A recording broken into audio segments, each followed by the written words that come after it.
ये एक और नया दिन, नई शुरुआत, नया क्वेश्चन करते हैं।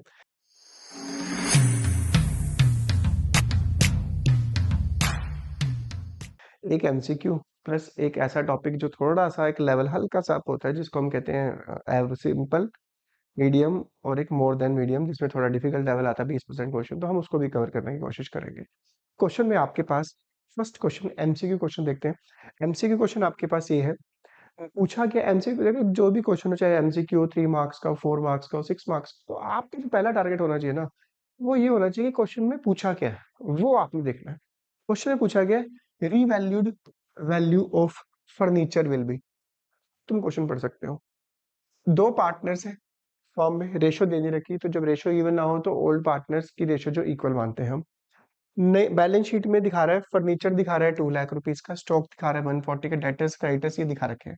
अंकिता आई है, न्यू पार्टनर्स, न्यू रेशो भी आपके पास डायरेक्ट गिवन है। स्टॉक की जो नई वैल्यू है वो दे रखी है, एसेट्स की नई वैल्यू, इन्होंने फर्नीचर की नई वैल्यू पूछी है। तो आप ऐसे क्वेश्चन में क्या करो, आपके पास मंजू का शेयर दे रखा है लॉस में। पहले तो मंजू के लॉस के बेस पे ना फर्म का लॉस निकाल लो कि फर्म को रीवैल्यूएशन अकाउंट बनाने से नेट लॉस कितना हुआ।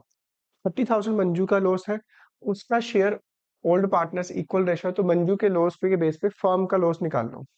मंजू का लॉस 30,000, फर्म का लॉस निकाल लो। उसके शेयर को रेसिप्रोकल करेंगे 2/1, 60,000 फर्म का लॉस है।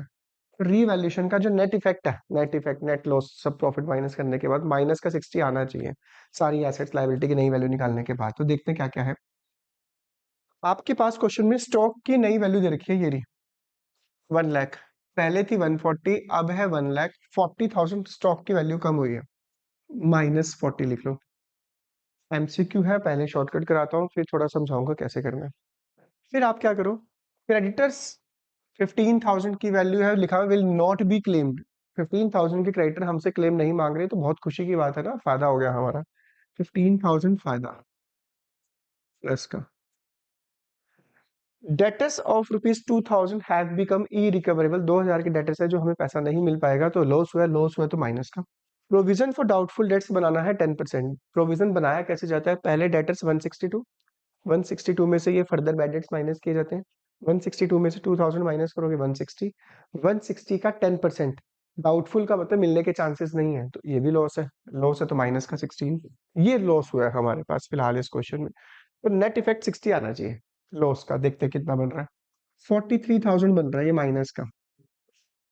43,000 आना कितना चाहिए, एक्चुअल फर्म का नेट लॉस कितना है 16, तो यानी 17,000 को फर्म को और लॉस हुआ था 17,000। तो ऑब्वियस है इन्होंने फर्नीचर की वैल्यू पूछी है, तो ये जो लॉस हुआ है ना, फर्नीचर की वैल्यू कम हुई थी। ठीक है, सभी में दे रखे, सबकी वैल्यू दे रखी है, फर्नीचर की नहीं दे रखी है, और फर्नीचर की नई वैल्यू पूछी है, तो नेट लॉस 60 है।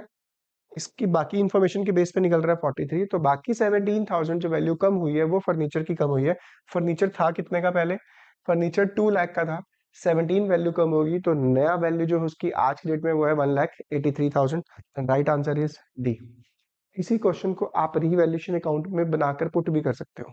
कैसे रीवैल्यूएशन अकाउंट बनाएंगे, इनकम में से एक्सपेंस माइनस करो, जो निकलता है वो प्रॉफिट निकलता है। पर फिलहाल क्वेश्चन में लॉस गिवन है मंजू का, तो मंजू के लॉस के बेस पे फर्म का लॉस यहाँ लिख दो, by loss transfer to partners capital account. Manju का लॉस है 30, इसके लॉस के बेस पे फर्म का लॉस हमने निकाला था 60। ऑब्वियस है दूसरे का भी कितना होगा 30। फिर नई वैल्यू पुट कर दो, मतलब जो जितना प्रॉफिट हुआ है जितना लॉस हुआ है वो पुट करेंगे हम इसमें। और क्वेश्चन में लिखा हुआ है स्टॉक की जो नई वैल्यू है 1,40,000 कम हुई थी, तो यहाँ दिखा दो टू स्टॉक। फिर आपके पास क्रेडिटर्स 15,000 की क्लेम नहीं मांग रहे, फायदा हुआ है, यहाँ लिखो क्रेडिटर्स 15,000। डेटर्स 2,000 के बैड डेट्स हो चुके हैं, यहाँ लिखो फर्दर बैड डेट्स लॉस है।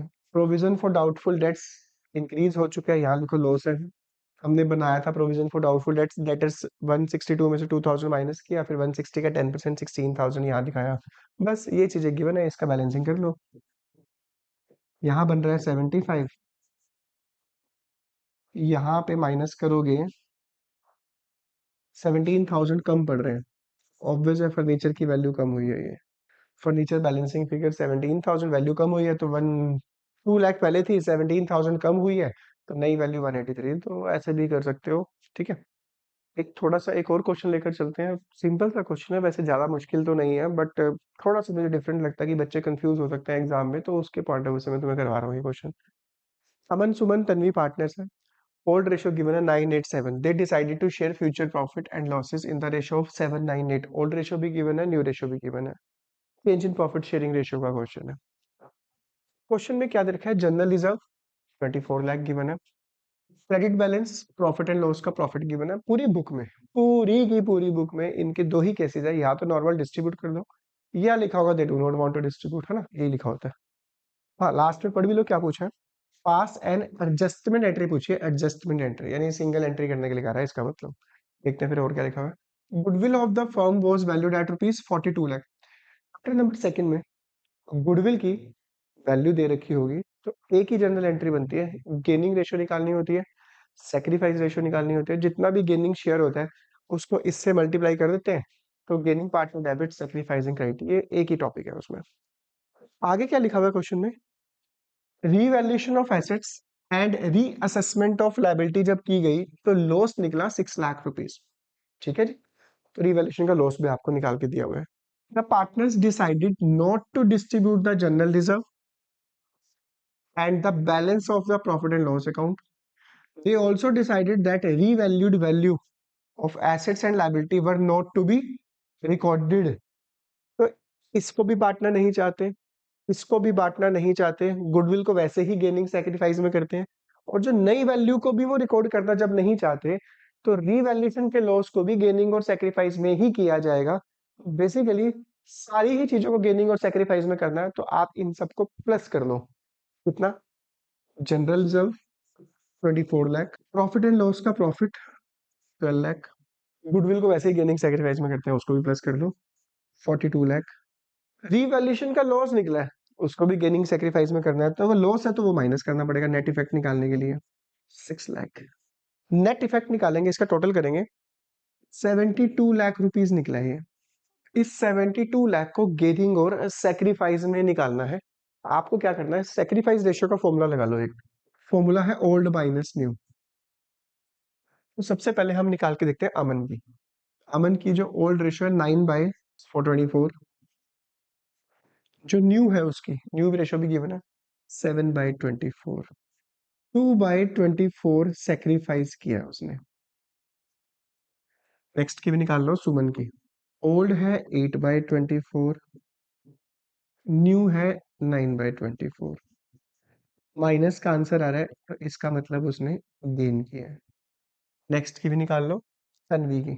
ओल्ड है उसकी 7/24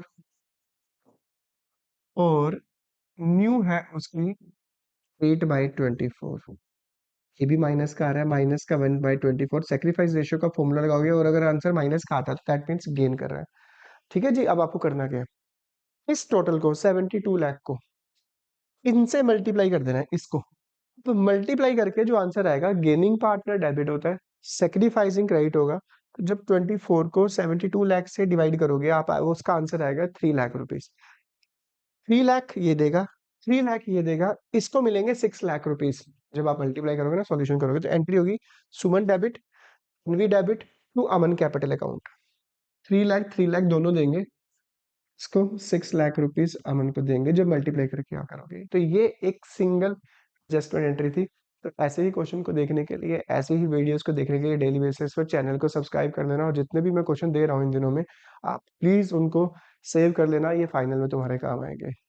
मिलते हैं ब्रेक के बाद।